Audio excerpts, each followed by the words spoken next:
Let's go. मेधा शुरू से ही पढ़ने में होशियार और मेधावी छात्रा थी। अच्छी पढ़ाई के बाद अच्छा कॉलेज सिलेक्शन और फिर बहुत अच्छी जॉब। तूने तो मेरा नाम रोशन कर दिया मेधा। अरे लेकिन ये जो काम करने का तरीका है ना, इसे बदल ले।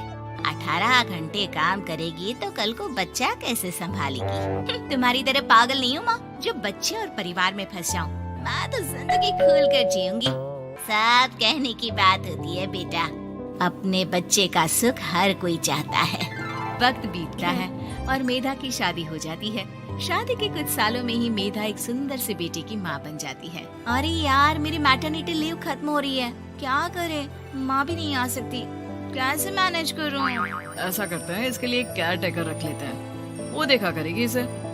मेधा को पति की बात जच जाती है और वो केयर टेकर की तलाश शुरू कर देती है। एक दिन उन लोगों के घर एक महिला आती है जो दिखने में पढ़ी लिखी लगती है।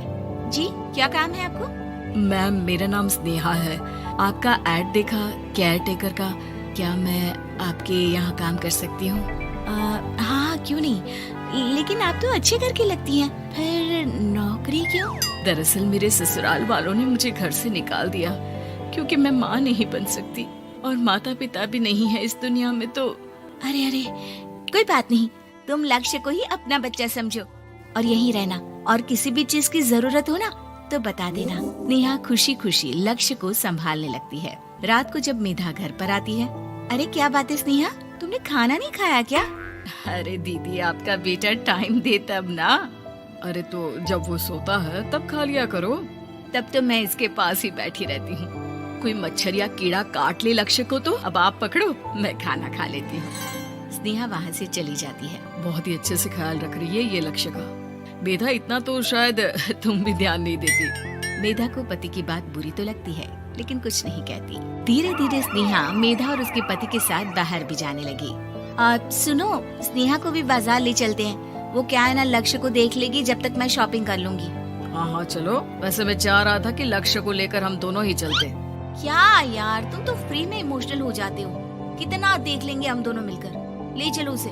कार से निकलकर मेधा और लक्ष्य रोड क्रॉस कर रहे थे कि सामने से कार आ जाती है। मेधा का ध्यान नहीं होता, लेकिन स्नेहा तुरंत लक्ष्य को मेधा से छीन लेती है। मेधा गिर जाती है और कार मेधा को छूकर निकलती है, जिससे मेधा को खून आ जाता है। पति मेधा को हाथ देकर उठाता है। स्नेहा लक्ष्य को लेकर गले लगाई रहती है। थैंक्स स्नेहा, मैंने तो ध्यान ही नहीं दिया था कि कार आ रही है। स्नेहा का गुस्सा मालकिन पर टूट पड़ता है।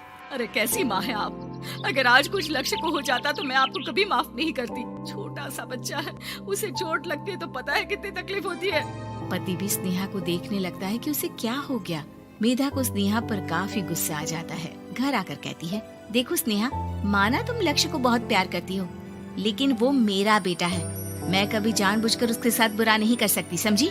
मुझे माफ कर दीजिए, मैं लक्ष्य को लेकर कुछ ज्यादा ही सेंसिटिव हो चुकी हूँ। मैं ध्यान रखूंगी कि आगे से ऐसा ना हो। मेधा का मन स्नेहा से अब हटने लगा था। एक शाम मेधा ऑफिस से घर आती है कि लक्ष्य उसे दिखाई नहीं देता और ना ही स्नेहा। वो स्नेहा के कमरे में जाती है जहाँ दोनों सो रहे होते हैं। अरे स्नेहा, लक्ष्य को आज इस कमरे में क्यों सुला दिया? दीदी, मुझे नींद आ रही थी, ऐसे में उसे कमरे में अकेले लिटाना मुझे ठीक नहीं लगा। मेधा बच्चा उठाने लगती है कि स्नेहा टोक देती है।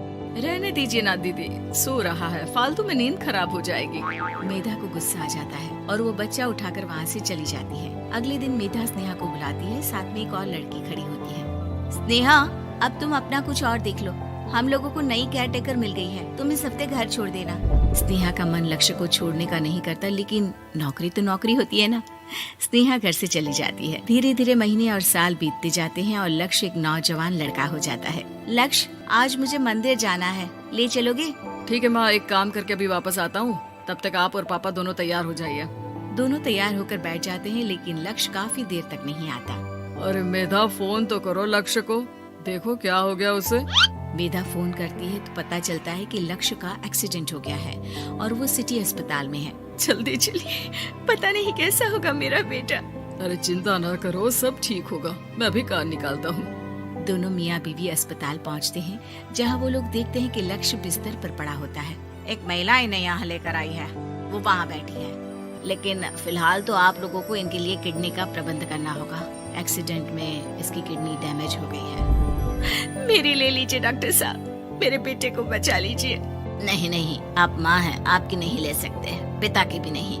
आप किसी रिलेटिव या दोस्त से पता कर लें और हाँ थोड़ा जल्दी करें क्योंकि देर होने से मामला बिगड़ सकता है। मेधा बैठकर रोने लगती है कि वहाँ डॉक्टर आ जाते हैं। जिस औरत ने आपके बेटे को यहाँ भर्ती कराया था वो अपनी किडनी आपके बेटे को देना चाहती है। हाँ? कौन है वो, कहाँ है वो? तभी वहाँ स्नेहा आ जाती है। स्नेहा तुम?